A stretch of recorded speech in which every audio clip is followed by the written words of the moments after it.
ওমা কি করছো গো? এই তো বেগুন ভাজা করব, বেগুনের নুন হলুদ মাখাচ্ছি। ও শুধু বেগুন ভাজা করবে? হ্যাঁ, বেগুন ভাজা করব। আর এখানে আটা নিয়েছি, রুটি করব। আটা এখনো মাখিনি, কাকিমা আটাটা মাখবে। রুটি বেগুন ভাজা রুটি আমি তো খেতে পারি না, তুমি তো জানো সেটা। হ্যাঁ, তো একদিন খেয়ে নিবি, একদিন খেলে কি হয়? না আমি খেতে পারবো না। আর ওখানে ঢাকা দেওয়া কি আছে? এতে কিছু নেই। না দেখি দেখি কি আছে। কিছু তুমি নেই। ভালো করে জানো নিশ্চয়ই কি আছে ওখানে, দেখি হ্যাঁ, দেখাও। জানি তো। এই তো দেখি কি? তরকা করেছি তোমার জন্য। বাহ, আমি তো জানি যে তুমি বেগুন ভাজা দিয়ে রুটি খেতে পারবে না।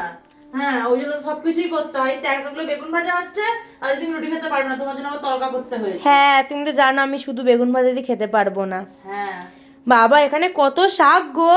হ্যাঁ, তো বাবাকে বলেছি এক আটি লাল শাক নিয়ে আসতে, উনি নিয়ে এসে 3 আটি লাল শাক নিয়ে চলে এসেছে। ও বাবা, লাল শাক ভাজা হবে কালকে করবে তো এটা? হ্যাঁ, তাহলে দেখি রাত্রে কি লাল শাক ভাজা আর রুটি করবো নাকি? আমার বেশ ভালোই লাগে খেতে লাল শাক।